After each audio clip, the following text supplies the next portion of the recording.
Congratulations! You've been accepted into the inaugural class of Therapy for Black Girls University.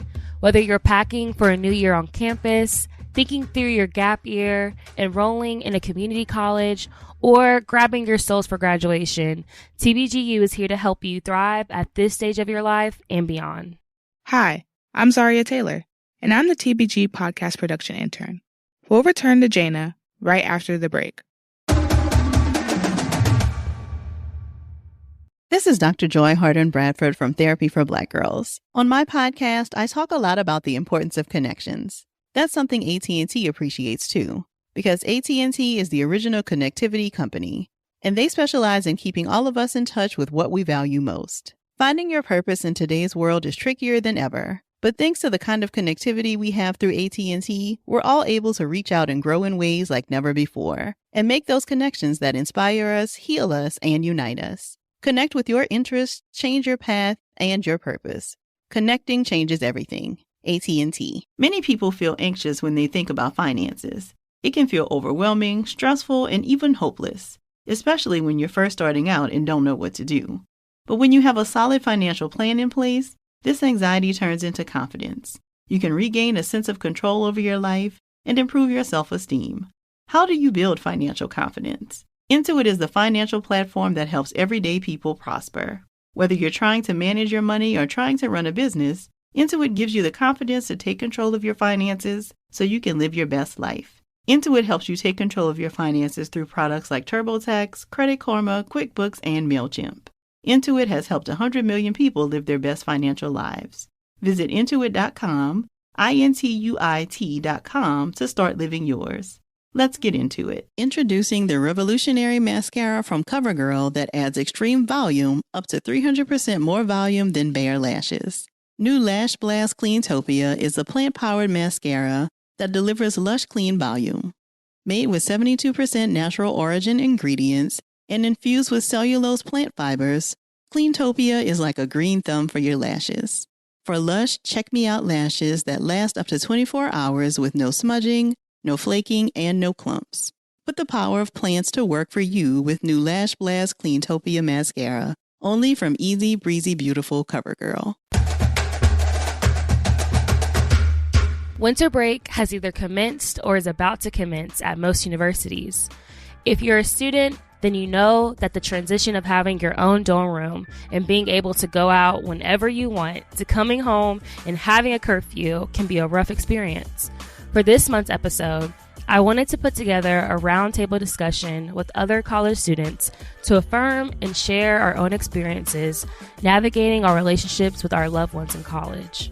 Today's episode is titled Navigating Helicopter Parents. What's a helicopter parent? A helicopter parent is a parent who pays very close attention to their child's experiences and problems, especially at educational institutions. Joining me for this discussion are Zoe Rose and Heaven Holloway. Zoe is a junior journalism major and English minor attending Hampton University. She currently works as a writer for her campus. Heaven is a current grad student earning her Master's of Science in Marriage and Family Therapy. She recently graduated from UCLA with a BA in Psychology and a minor in African American Studies. In our conversation today, we lament the woes of having helicopter parents, provide tips for students trying to set healthy boundaries with their caregivers, and share some of the upsides of having an involved parent. Here's our conversation.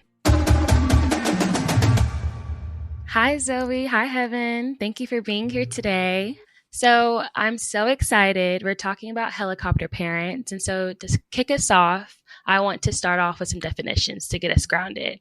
So a helicopter parent is defined by parents.com as a style of parenting where caregivers are highly involved in their child's life. Some pop culture examples you may be familiar with are Mingling in the Pixar film Turning Red or Marlin from Finding Nemo. I want to know from y'all, how would you describe the level of involvement your parents had in your life during your earlier years and throughout high school? Well, I'll start. I would definitely say within my earlier years, middle school and high school, there was heavy involvement that my parents had in my life. I definitely feel like this sort of became stronger in high school, especially when I wanted to go out, when I started to sort of make new friends or like different groups of friends and navigating who I wanted to become.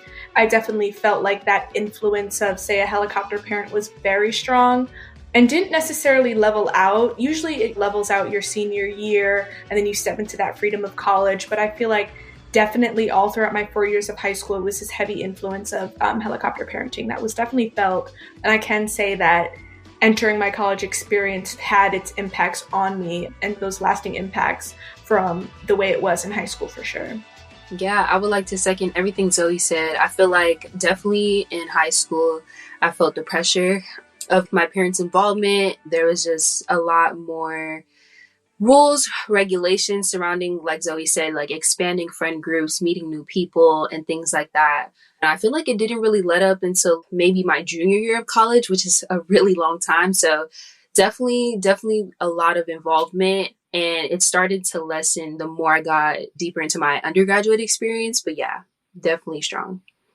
Gotcha. So what came up between you and the adults in your life during your college application process? For me, throughout my college application process, it was already stressful, incredibly stressful in and of itself. But I think that on top of that was in the back of my mind, this need to be like, okay, I do want to apply to the schools that I want to apply to, but I also want to do it in a way that would make my parents happy. And I felt that pressure more so. And so I feel like that did have its impacts going about the college process and choosing whether or not I should apply to this school, or even down to like the program or like specific major. I sort of felt like I needed to confide in my parents before I even asked myself. So I definitely think that was a very strong influence throughout my college application process for sure. Yeah, again, I'm a second everything Zoe said. It was very stressful for me with just trying to navigate the application process alone. And then I had like other things from my support system. So having a rule be like, oh, you can't pick a school that's more than 12 hours away, or like this major, I don't know if that's the right fit for you. So very much a lot of involvement with even decision making, to where sometimes it felt like the choice wasn't really up to me. It was a joint agreement. Like if there wasn't one party that agreed with what I wanted, then it wouldn't really happen. And so I'm from the West Coast, so I kind of had to stay on the West Coast when it comes to college, and I didn't get to experience that out-of-state experience or anything like that. So yeah, it was just a lot of going back and forth about what I'm going to decide, what major I picked, what school I would even apply and attend to. And so that was a little frustrating for me, but there's pros and cons to everything. And I feel like maybe it's what I needed in the moment and didn't know. But yeah, it was definitely frustrating in that moment, having that back and forth and feeling like the decision is not really up to me. No, I fully agree and relate to the both of y'all. Like for me, my decisions were heavily influenced by my family. And so I didn't establish or know that I didn't want to be in the major or this program until I actually got into the classroom. By the time you're already too deep into it, I was making all of my decisions and considerations with my parents in mind, my family in mind. And so I didn't have my own autonomy, and it didn't really feel like much. But once I set foot in the first class and I was like, wait, I don't like this. That's when it kind of hit, like I didn't make any of these decisions for me. And that was when I needed to have some self-talk.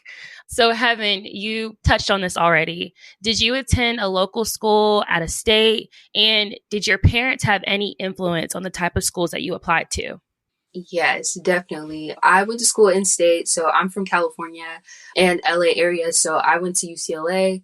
My parents had a big impact on the school that I chose. Again, like it was that 12-hour drive rule. Like if I can't get to you in 12 hours, then it's a no for me. So that played a huge factor into my decision. Also, there was just like schools that my parents really liked. My dad loves UCLA. And so he was like, oh yeah, you're going there, even before I could make the decision for myself. And so I felt that pressure in that aspect, make my family proud of the decision that I made. And UCLA is a great school, but part of me wanted to go to Howard, part of me wanted to go to a HBCU. And I just felt like there was like a pressure to live up to a certain expectation. So I chose to go to UCLA. And yeah, my parents had a big influence on like the school that I chose, and not necessarily for the worse, but you know, it still just felt like I wish I had the option to choose to go where I felt maybe I would have a different experience or get away and experience what it's like to be in a different area and grow into myself in a different place. Zoe, what was your experience like? Anything to add? Yeah, so for me, I'm originally from New Jersey and I go to school in Hampton. So that's about like a 7 hour drive from Jersey to Virginia. I want to say that in terms of location, it wasn't necessarily a huge influence of where I was, but it was more so an influence of where you're going, like what school you're going to. I knew that I wanted to go to an HBCU, and that was always in my head since freshman year. But it was a matter of, okay, are these the HBCUs I want to go to? And sort of like me second guessing myself because I knew that may not make them proud and things like that. So I feel like that influenced them. Of course, in the end, I ended up going to one of my top schools and things like that, and they were proud, but it's still a matter of that process of being like, okay, like, am I doing this because I want to do this, or am I doing this because I want to make them proud and like this is the school that they would like and things like that. So at the end of the day, I did attend a school that I'm so in love with and I'm so proud of, but it's a matter of that influence. Yeah, for sure. How did your relationship with your loved ones evolve when you entered college? Like, what were the first few months of your freshman year like for you and your family? For me, I think towards the beginning, especially my freshman year, I was very, very reliant on my parents. And that's why I think in that sense, it was sort of helicopter parenting because I was very reliant on them and they didn't leave room for independence. So I think that sort of allowed me to struggle a lot more than a lot of other people would, because when you're in college, you step into your independence. You're sort of forced to step into your independence. But me, I didn't necessarily feel like I had to because my parents were constantly there. So I think that my freshman year and even my sophomore year, very reliant on my parents, whether that be financially, whether that be anything. I was incredibly reliant on them. And I think that forced me to struggle a lot in knowing what I wanted to do, how to go about it independently. And those are fundamental things that you learn in college. But in terms of our relationship evolving, I do think that we grew closer because I was so reliant on them. But of course, there's pros and cons to that always. So yeah. Yeah, I definitely feel that. My freshman year, my parents were there, but they weren't there. It was like a lot of rules and things that I had to abide by while being on campus, which is crazy because like, how are you going to enforce these rules? But like, I think that being the type of person that I am, I always, again, wanted to like make my parents proud of me and make them happy with my decisions. So I kind of adhered to them just out of not wanting to cause tension. So there was a lot of times where I had certain rules that I had to do, and then my friends would be like, you have to do that? And I'm like, yeah, y'all, I'm so sorry. And stuff like that I feel like sometimes impeded on the things that I wanted to do and my own exploration and like learning who I am, just making my own decisions, trying new things, all that kind of stuff. I think that over time, I think it softened a little bit just because I feel like finally my parents were able to like trust my decision making because I had experienced certain things in college that I was able to navigate on my own and not feel like I had to go to them. But like I said, that took a lot. For me, it felt like junior year was the year that I really felt like there wasn't that pressure, but it was definitely very strong in the beginning. And then, like I said, over time, it kind of softened, but there were still certain rules, like whether it be communicating with them on a regular basis or not going certain places past a certain hour, past a certain area or distance, whatever the case may be. That was very prevalent during my freshman year that made making certain decisions a little bit more challenging. But yeah, it did evolve. I'm not going to say that it's not, but definitely took some time.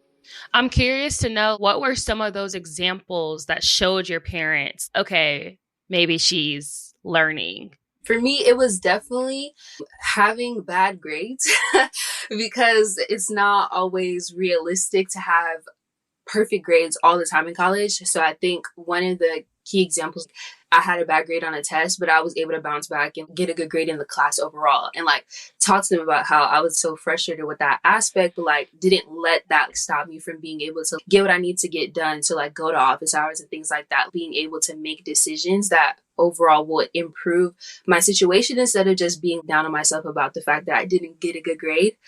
And I think abiding by those rules did a lot of help, even though they were uncomfortable and stressful at times. I think the fact that I abided by them and didn't cause that much issues created a place where they were like, okay, we've given her a little bit. She's done well with it. Okay, we can give more. Now, do I necessarily agree with that type of mindset? No. But I feel like I made it work for what I could and tried to maintain that balance because, of course, I care about my parents, but I also want some sort of autonomy. So I tried to find like a middle ground of working with them, but also doing what I want to make sure that trust factor could be built up a little bit more. Yeah, thank you for sharing Yeah, that. I definitely agree with sort of what Heaven said about finding that level ground and finding that balance. I feel like that's essential and that's key. I definitely feel like for myself, my freshman and my sophomore year, I was sort of navigating that as well. Like navigating that ground of trust and having them trust me while also stepping into what I want to do and discovering what I want to do in a way that's still respectful to them and respectful to what I know, while also being like, okay, well, this is what I want to do and things like that. So I agree with that. And I definitely found myself doing that a lot of times, more than not my freshman and sophomore year for sure.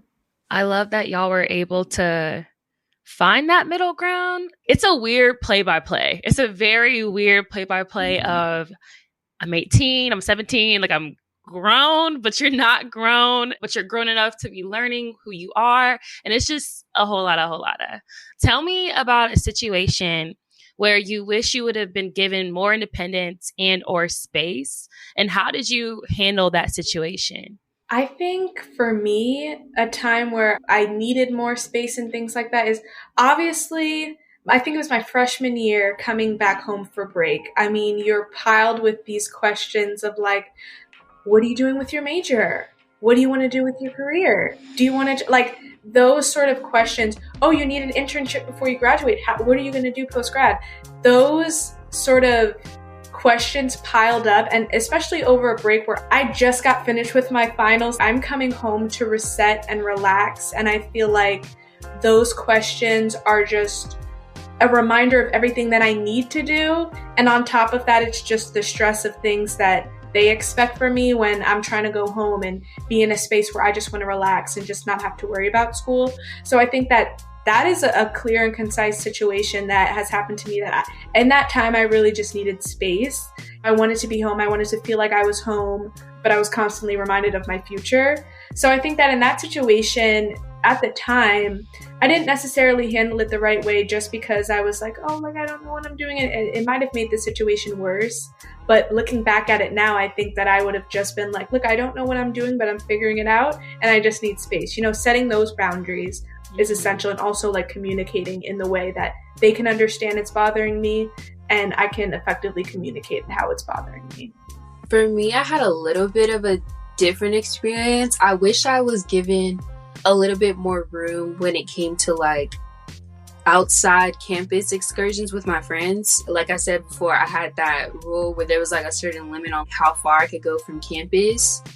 And so like for me, that was a little bit challenging. And then even checking in and asking for permission, that kind of stuff. Because I think it created a barrier sometimes with me and my friends where I feel like even though they may not have told me directly, there was just a little bit of dang, like she can't really go anywhere. How could we even navigate inviting her without feeling like we also have to adhere to the rules that her parents set for her too, which I know for them was probably a little frustrating. And so I wish there was more room in that area, because there was a lot of times during other experiences like high school that I went so many places farther than this country without my parents, and feeling like, dang, all of a sudden now I feel like there's even more tighter constraints compared to how I felt a little bit in high school to a certain extent.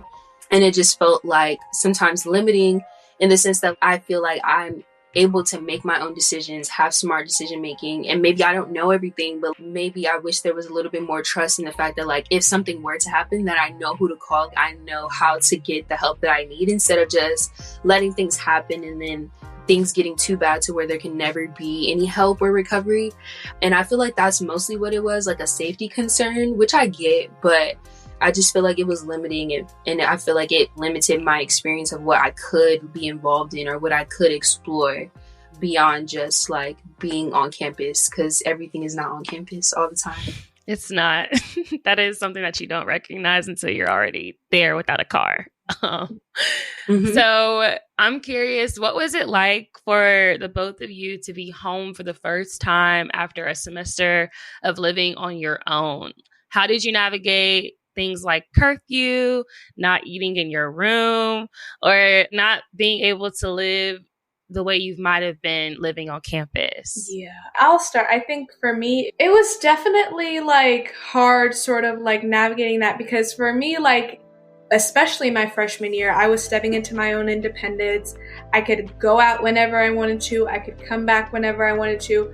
I didn't need to tell people where I was going, who I would, you know what I mean? Like, I was just doing whatever I wanted to. And I think that being home, like, I always loved being home because I love sort of that reset. I love the comfort of being home.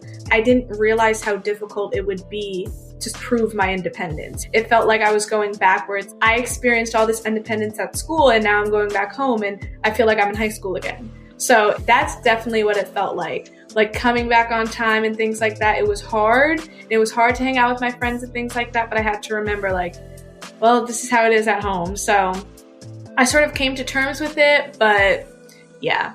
My freshman year was actually pretty unique in the sense that, like, it was cut short by COVID. So I feel like that played a different role, but I feel like I can speak more into my experience now because I moved back home after college. And that was a big transition. To a certain extent, there are still rules and curfews, which is crazy because I'm like, I have a whole bachelor's degree now. And I still have to abide by the rules and things like that. It has been a little stressful. I think, like Zoe said, like, feeling like I have to prove my independence.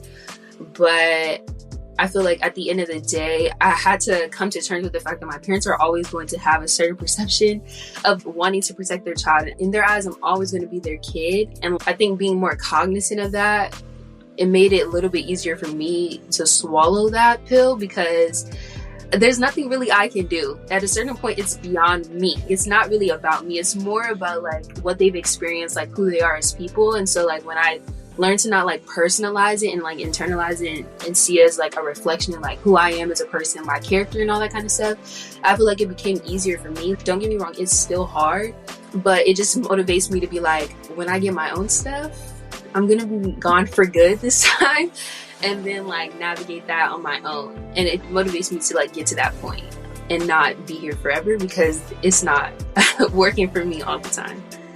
I love that perspective that you have in regards to seeing your parents' side or seeing your loved one's side of this is beyond you and this is not your doing, and just taking a step back and recognizing that they've had experiences to lead them to the thought processes that they have currently. So I love that.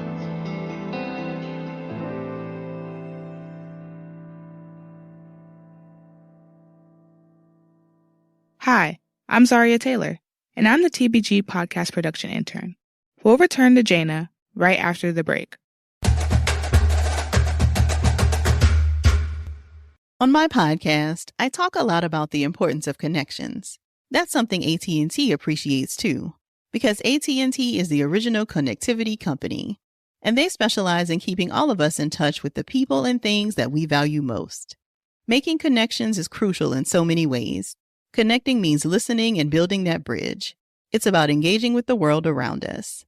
And don't forget that connections can also help us to change the way we live our lives for the better. As we all search for our own path, the connections we make serve as a starting point. They help us to move forward, evolve, and improve. Finding your purpose in today's world is trickier than ever. But thanks to the kind of connectivity we have through AT&T, we're all able to reach out and grow in ways like never before. Now it's so easy to make those connections that inspire us, heal us, and even unite us. So go on, connect with your interests, change your path, and your purpose. Connecting changes everything. AT&T. We all know protective styles are like a chill weekend in, laid back and essential for rest. Maelle's Rice Water collection turns that plain old staycation into an all-expenses-paid luxury vacation your curls never knew they needed. Say goodbye to the DIY hacks because Maelle will do all the work for you with products that smell good too. Think of Maelle's Rice Water Braid Gel and Braid Set Foam as your first-class ticket to breathtaking braids and twists. The split-end therapy is your guide to a healthier hair destination. The deep conditioner helps you replenish and restore your hair's moisture. And the moisturizing milk? That's like white glove room service delivered right when you need it. With Mael, your protective styles aren't just maintained, you've got status, and Mael just gave you an upgrade like the VIP that you are. This holiday season, count on Mael to bring you great deals on all your favorites. Visit MaelOrganics.com or your favorite beauty supply store for Mael holiday deals you don't want to miss. Giving you happy hair for the holidays, it's Mael. In store and online at MaelOrganics.com. As part of Victoria's Secret journey to become one of the leading advocates for women, they are excited to announce Season 3 of the original podcast. VS Voices reunites with host Amanda de Cadenet as she speaks with some of the world's most recognizable and multi-talented names all about their experiences during the Tour 23, the reimagining of VS's signature fashion show. This season's guests include Emily Ratajkowski, Lagos-based designer Bubu Ogisi, Bogota-based filmmaker Christina Sanchez, Tokyo-based designer Jenny Fax, and London-based designer Supriya Lele. These are a few of the exciting new conversations coming your way. You can hear the new season of VS Voices with host Amanda de Cadenet on the iHeartRadio app, Apple Podcasts, or wherever you listen.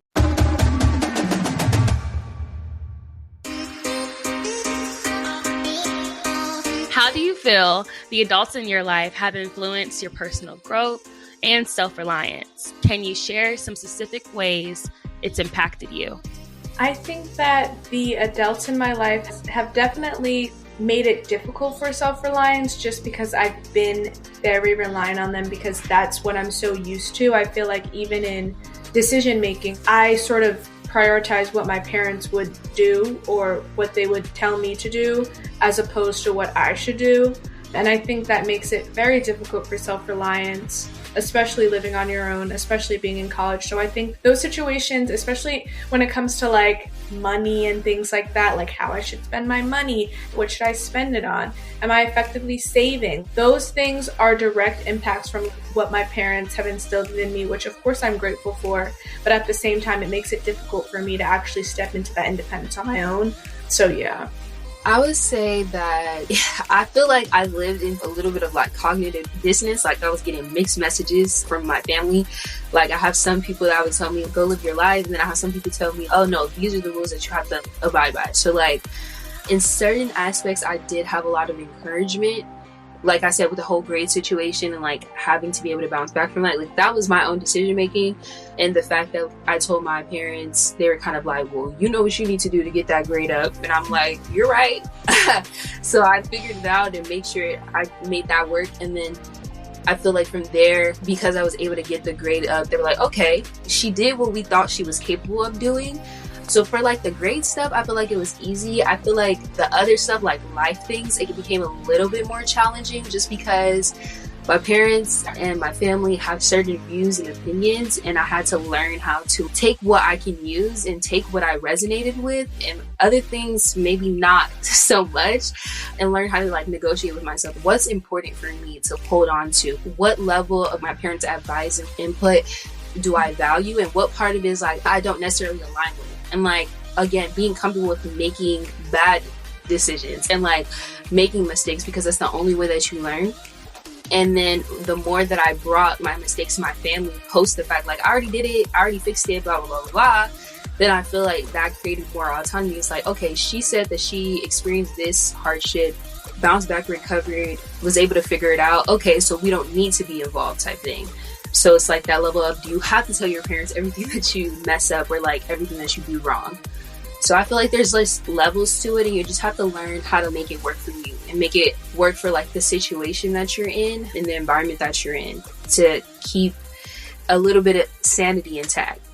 Has your experience with being monitored closely made you want to shy away from your parents? Yeah, I think it's made me very cautious of everything. I feel like when you're monitored and when you are watched and things like that, it makes you less wanting to tell them things because it feels like if you do, it's going to be a problem. So I think that when there's not that much freedom, of course, you're going to be closed off. I feel like, especially growing up high school, early college, I was heavily watched, heavily monitored, and I feel like that made me shy away from wanting to tell them the things that are going on in my life because I feel like I might get in trouble or that might not be something that they want to hear or something that I should be doing. So yeah, it just insinuates that I'm doing something wrong because it insinuates that there's not that level of trust. Yeah, I feel like it does reinforce that a little bit, which is like a double-edged sword. But I also did not always share everything. I feel like to a certain extent, your parents and your family know what you're going to do in college based on their experience or what they've heard from other people. They already know what happens. And so I didn't always feel a need to necessarily tell them everything. But if it came up, I was transparent regardless of what their reaction would be, because I feel like that was like the only way to like enforce on my end, like, yeah, I'm still going to make this decision. And do not listen to my advice 100% depending on like how your parents are and stuff like that. But for me, I didn't share everything all the time. My parents knew some stuff. They didn't know some stuff.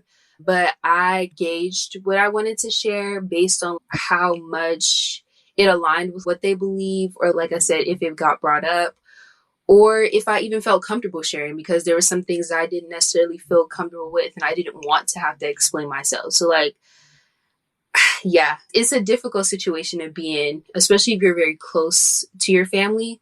It's hard, but again, you have to learn how to make it work for you and make it work for what you want for your own life, because that's really what college is about, learning who you are and learning what you want out of your own life, because it's yours. Right. I think for me, I definitely felt like, okay, this is doing a lot. So in turn, I wanted to, like while I was in school, to have moments to myself. And so my family was out of state, 8 hours away. There's really, you can drive, you can fly, but like that's effort. And so me shying away was just, maybe I call once a week, twice a week, and just finding that balance that I enjoyed while I'm still finding who I am, just because I just had that heavy influence. And so me trying to figure out the balance of it, sometimes it was extreme. Sometimes I forgot to call home. Sometimes it went 2 to 3 weeks and I just haven't called home because I'm just really in my season. And then sometimes I'm calling home every 5 seconds because I miss home. And so I was just shying away, but also trying to find, how do I learn who I am and balance who you are and all these things. So it was tiring at times and definitely a process, but I appreciate y'all sharing that. With all the parenting styles, there are pros and cons. Tell us about the upsides of having a hyper-involved parent. I think an upside is probably just knowing, like, sort of what Heaven touched on before, is I can be confident that they're doing this out of, okay, I want to make sure my child's safe. So having that confidence and knowing that it's coming somewhere out of love. So at the end of the day, that's their form of communicating that they care and they love for you and they want to make sure you're safe. So I guess like having hyperactivity and having that hyper focused on your life is better than not being involved at all. So I definitely think that's a positive, and just knowing that they want to know what's going on in your life is also comforting, to know that they care about that too. So I think that those are some positives as well. And I think in some aspects, it made me and my parents a little bit closer just because they are involved and they know what's going on. So I think that's an upside as well. Yeah, I would definitely second that. And I will also add that another upside is that I feel like sometimes college makes you feel like you have to grow up a little bit too fast, but having involved parents reassure me that I always have somebody to fall back on. If I really need advice about something, I have people that are willing to give their input and be there and support me. And I don't always have to feel like I have to navigate this journey alone, because sometimes it can feel very isolated. You're separated from your parents, your family, and you're on a big campus, like especially as a freshman, navigating it alone sometimes for the most part, especially for first gen students. And so having family support could mean the difference between you feeling comfortable and being on campus versus always feeling like a fish out of water. And so I definitely think that's an upside, is like always knowing that there's someone there that Zoe said that cares about you, that's willing to be there for you and willing to like save you if there was something that happens and save you from those bad decisions maybe that you make. There's always someone to fall back on. Right. Being first gen and having that out-of-state experience, That was something that was always comforting. Like at the end of the day, I know that my family has me a little too much sometimes, but you have me, and that in a big school and like a small pond, I guess, that's the most comforting thing to know. At the end of the day, my family has me. Irregardless of these strangers that are amongst me, I know that I have home. So I love both of y'all's points. Another area I like to touch on is therapy. Have any of you sought the support of a therapist or counselor to help manage your relationship with your parents? I can go first. I definitely sought the advice of other people, maybe not like a therapist and a counselor. I saw a therapist and a counselor more for personal things that I was dealing with and like some issues that I was struggling with on my own instead of reaching out to family per se. But now I'm in therapy for some of that kind of stuff. I just think that at the time, my needs were a little bit different, and I sought the support of friends and family to help navigate those experiences because it was definitely challenging, and it was better to have people around me who watched my journey, like know who I am as a person. But yeah, I usually sought out like therapists and like counselors for things I was experiencing on my own that I didn't think I could get that from people around me, or needed something more than what friends and family could provide. So Heaven, can you share what the conversation was like with those friends? Yeah, one of my closest friends from undergrad, we've been friends since my freshman year of college. And so she knew about a lot of these rules that I had. And my sophomore year, when COVID happened, she had to like move back home for a little bit because she's not from California. She talked to me a lot about where I was and how I felt about these certain rules and stuff like that, knowing like who I am as a person and knowing the things that I want for myself, and kind of pushed me to not always feel like that pressure from my parents. Like it was way easier said than done. I think it took me a long time to realize that, but she helped me realize that at the end of the day, it's my life. My parents, they love and they care about me, and it's coming from a good place, but it's not always most conducive to like what I have going on. And she encouraged me to like know that it wasn't just about me. It's not a personal thing. And so that was one of the conversations I had. I had other family members that would like help and be like, I understand where you're coming from, because they knew my parents. And so they would like encourage me to also still pursue the things that you want. Don't feel pressured by that. Like at the end of the day, your parents are going to love you regardless of the decisions that you make. So don't let that be your worry. Like they're always going to be there, but you have to learn how to make your own decisions and make your own choices, because you can't always be relying on them. At some point, you're going to have to learn. So do it now while it's the space for that, instead of it being too late. Because that's sometimes where a lot of people are right now, where they are further into their adulthood and making those kinds of decisions, but there's more at stake. So do it now while the stakes are low, the risks are low, because it's easier to bounce back now than it is later down the line. And you'll be so much more happy if you do it now than do it later. I can definitely sort of second what Heaven said about confiding in your friends. More often than not, I would seek advice from friends that I knew might have been going through the same thing, or knew firsthand what I was going through and had a better help me with what I'm going through. So I could say, especially in high school and even in college, I would confide in my high school friends to sort of help me navigate with this independence. How should I deal with that, with not knowing whether or not to rely on them or to rely on myself and trust myself? That was really a big thing for me, especially in college. It's like, should I trust my gut and know what I want to do?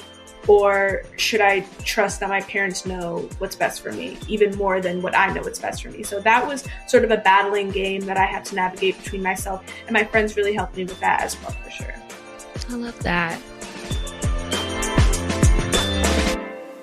Hi, I'm Zaria Taylor, and I'm the TBG podcast production intern.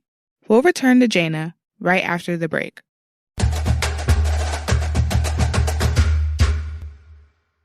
On my podcast, I talk a lot about the importance of connections. That's something AT&T appreciates too, because AT&T is the original connectivity company, and they specialize in keeping all of us in touch with the people and things that we value most. Making connections is crucial in so many ways. Connecting means listening and building that bridge. It's about engaging with the world around us. And don't forget that connections can also help us to change the way we live our lives for the better. As we all search for our own path, the connections we make serve as a starting point. They help us to move forward, evolve, and improve. Finding your purpose in today's world is trickier than ever. But thanks to the kind of connectivity we have through AT&T, we're all able to reach out and grow in ways like never before.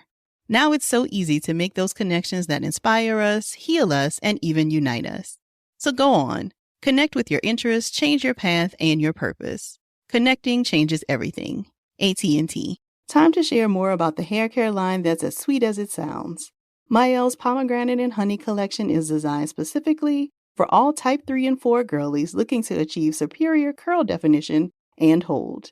Picture this. You've stretched that wash and go as far as it can go, and now your curls need a reset. So you grab Maelle's Pomegranate and Honey shampoo and conditioner, and you're amazed that not only does it smell heavenly, but that slip makes it easy to detangle too. Run, don't walk to use Maelle's Pomegranate and Honey leave-in conditioner to set the perfect foundation for long-lasting hydration. Trust me, your curls will thank you. And don't forget the definition.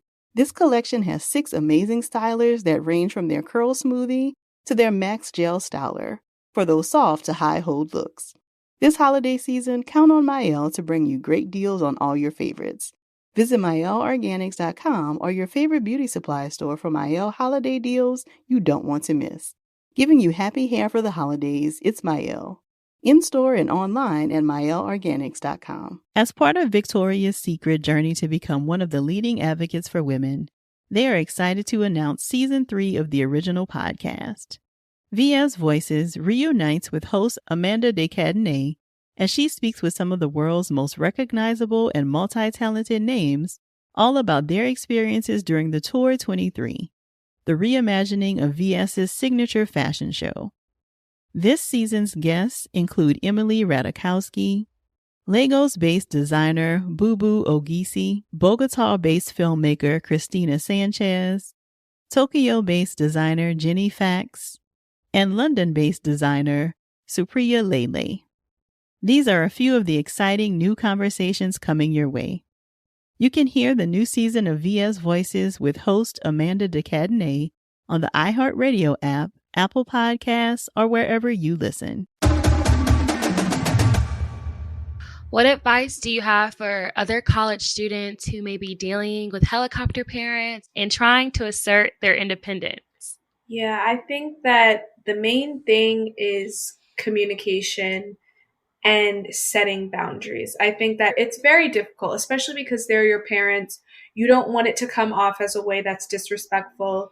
But I think the main thing, especially for yourself, in order to be able to step into that independence, the first step is being able to communicate with your parents, being able to set those boundaries of what you think is good, what you like and what you don't like, because that can better help assess how you want to step into your independence further in college. I think that having those hard conversations will also show them and let them know that you are growing up, like you are stepping into this independence. You are ready to experience things that you need to do on your own. So I think that the 2 main things of advice that I would give people is having those hard conversations, communicating, and setting those boundaries that feel right to you. Second, everything Zoe said. And then I will add 2 more pieces of advice. Number 1, it's okay if you make mistakes. It's okay if you have bad grades. It will be fine. Everything will work itself out. I know like in the moment, sometimes the tension can feel a little strenuous and you feel frustrated, but everything will be okay. You will be able to navigate it and make it work for you. And I guess that leads me to my second piece of advice: make it work for you. At the end of the day, like they're still going to be who they are. They're still going to have these perceptions and these rules. But like Zoe said, communication, I feel like, is what helps create that middle ground. It won't be there if you never tell them anything or like communicate to them anything about like what's going on in your life or like things that are going on in college. But that doesn't necessarily mean you have to tell them everything. Finding that middle space where it's like, yes, I do listen to the advice of my parents and I do take heed to like some of the things that they say, but also I don't tell them everything and I try to explore and figure it out on my own and then come back to ask them for help and advice and trying to make it work for you. Like Jana said earlier, creating a communication schedule that works for you. Just finding a way to navigate it, because some spaces it won't change, but you just have to find that balance for yourself. Lovely advice. We just talked about setting boundaries, but what's one boundary you've advocated for and exercised with the adults in your life? I think for me, and Heaven touched on this earlier before as well, is just you don't have to tell them everything that's going on in your life. That has been a boundary that has helped me in a multitude of ways, just because I'm respecting my own boundaries. And also at the end of the day, like there's just certain things that your parents don't need to know. And there's certain things that go on in your life that you can experience solely from your perspective and solely just for you and for your exploration and for your independence. And they don't need to be a part of that. So that has been one of the biggest boundaries that I've set, is navigating, knowing what to tell my parents, what not to, knowing that they really just want to know that you're safe. They want to know that you are doing things that they expect of you to do. So sort of re-emphasizing that and ensuring that and putting that ease and that peace of mind in their mind that you're okay is really all that they need. They don't need to know every minuscule detail in your life, because you still are growing and you still owe yourself some sort of privacy. Yeah, you don't have to tell them everything is definitely the catch-all. Also, I feel like a boundary that I set was even with specific stuff like dating and grades. You don't have to share all the time who is new in the picture. Sometimes that kind of stuff, it doesn't even matter. You're just kind of like doing stuff to have fun. Like, let them be things that you have fun with, just because you feel like, oh, it may not be worth it to tell your parents all the time. Even with parties, just keep certain things to yourself. That's definitely a boundary I had to establish. Just be safe with everything that you do, fun-wise, parties, dating, all that kind of stuff. Also, them grades. Like I said, if you have a bad grade, it's okay. One test may not make or break your grade in that class. You don't necessarily have to share that.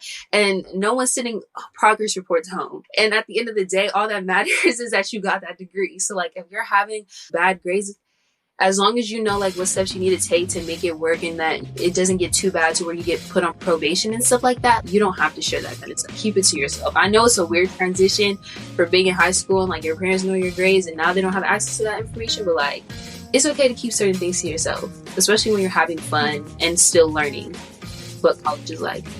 Mm-hmm. And I also want to add to the not sharing everything with your parents, because I think you're also learning that on campus anyway. Like you're learning not to tell everybody your tea. You're learning to keep things to yourself, and it's okay, and it's respecting of yourself and of your experiences. And so, yes, we're saying this about your loved ones and the adults in your life, but it's also applicable to your homies and your friends and anyone else. It's a skill that you're learning with your family or your loved ones, but it's also applicable to your friends as well, and associates and work and all these other spaces that will be important for you to learn that as well. Lastly, I want to know, what is your take on a healthy level of parental involvement in college? What should parents consider when giving their child freedom in college? I think that one of the main things is not letting your child feel like this pressure to please you. Like that's important. Learning experiences should be emphasized in college, like period, because that's when you're growing into adulthood. So that should be emphasized. I think also that sort of healthy level ground is, I don't need to call every day. Let the kid reach out sometimes, you know what I mean? Because more often than not, they will. But it's just feeling like they have that freedom. They don't need to have to do it, but rather they want to. So having that sort of like healthy communication schedule, maybe call twice a week instead of 5 times, like once a week at the end of the week, every Sunday, things like that to remain a healthy balance. And also like you can encourage life updates, but only things that are very significant. Like, okay, just finished my finals. I finished off strong. Oh, I just got into this organization. Like stuff that's big life updates are things that can be updated with them. So I feel like a healthy talking schedule, being able to update them on things that are very important, and also having it be encouraged that learning is encouraged and emphasized, because then it feels like you're not walking on eggshells with the experiences that you're going through in college. Yeah, I definitely agree with that. I think, though, the thing that gets parents caught up is that they're so worried about preventing things instead of giving their kids the information so they can make the decisions themselves. Like, it just causes more issues where people want to be rebellious and they want to just do whatever. But I think if you educate your kids, for example, like how to protect themselves at parties, like knowing what to look for, all that kind of stuff, being aware of their surroundings, teaching those kinds of life skills, it'll be easier for you to trust them because you've already taught them the skills that they need to know.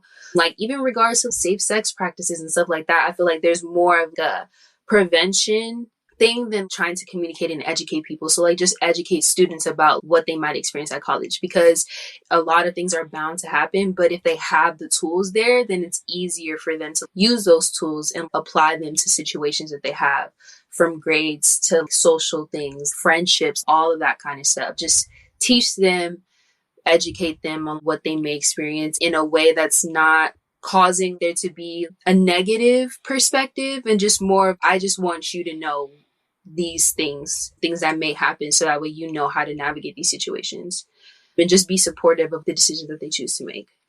Yeah, and honestly, just to piggyback off what had been said, a really good point about the fact that, like, we should be communicating what not to do and what to do, rather than just being like, you can't do this all together. You know what I mean? Like, you should be educating how to approach these experiences in these situations, because they are inevitable. And I feel like that level of sort of secrecy, or like, oh, I can't do this, like you're totally against this, it makes a child sort of hesitant. It makes the young adult hesitant to even share what they may be going through, because they feel like they're not supposed to be doing it, or it's something looked down upon. And then that also ends up being like, okay, I have to figure this out on my own, because I don't even want to open up to my parents about this. So I think that point is definitely so important in learning and like allowing them and telling them what they should be doing when these situations arise, rather than just saying that's not allowed altogether, is so important. It really is. I agree with you both. I appreciate you for sharing just the wisdom, just dropping all of the wisdom. I appreciate it. So where can we keep up with you? What are your social media handles? I go to Hampton University. I'm a third-year journalism major, English minor. So most of the time I'm writing. I'm very big writer. I'm an editorial writer for her campus magazine, so that's where all of my work will be published. And my Instagram is Zoe Rose with 2 E's 3. I'm currently in a master's program, and so I have 2 separate Instagrams. I have like a personal Instagram, but my professional Instagram is Your Local Aspiring Therapist, because I'm in school to be an MFT. So like, I'll be posting a lot of educational content and like my experience and journey about that aspect of my life. So if you want to learn more about what it's like to be an MFT student and anything like that, feel free to go ahead and follow that page, Your Local Aspiring Therapist. Love it. Well, thank you, Zoe and Heaven, for talking with me today. I really appreciated it. Thank you so much. Thank you.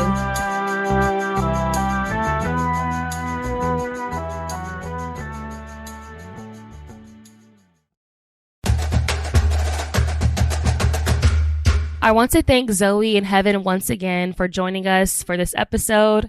Class is over for now, but before we dismiss, take the following notes from my conversation with Zoe and Heaven home with you. Have a conversation with your parents about the level of involvement in your life and set boundaries if needed. If regular conversations aren't working, begin looking for a therapist to help you work through boundary setting. The TBG directory is a great place to start.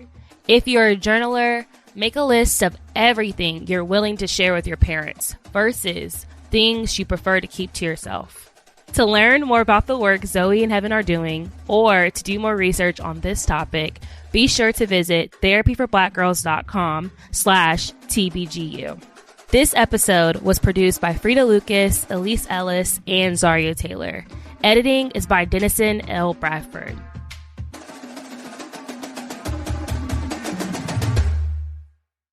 Hey y'all, it's Dr. Joy.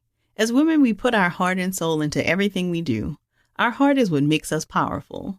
Did you know that more than 50% of Black women over the age of 25 have high blood pressure? 1 out of every 2 Black women has this silent killer. Your heart helped you become the woman you are today. 2024 is almost here, and I'm inviting you to help us get 100,000 Black women to prioritize their heart health. And go to www.releasethepressure.org to take the Heart Health Pledge and take care of your heart health in 2024. Introducing the revolutionary mascara from CoverGirl that adds extreme volume, up to 300% more volume than bare lashes. New Lash Blast Cleantopia is a plant-powered mascara that delivers lush, clean volume. Made with 72% natural origin ingredients and infused with cellulose plant fibers, Cleantopia is like a green thumb for your lashes. For lush, check-me-out lashes that last up to 24 hours with no smudging, no flaking, and no clumps. Put the power of plants to work for you with new Lash Blast Cleantopia Mascara, only from Easy Breezy Beautiful CoverGirl. Anderson Cooper is back with season 2 of his podcast, All There Is. I'll sit down with President Biden in the White House for a conversation about the losses in his life and how he lives with them. I don't know anybody who welcomes grief, but you got to confront it. All There Is with Anderson Cooper is about how we can live on with loss and with love. I mean this from the bottom of my heart. My word is a Biden. They're always going to be with you. Listen to All There Is with Anderson Cooper on the iHeartRadio app.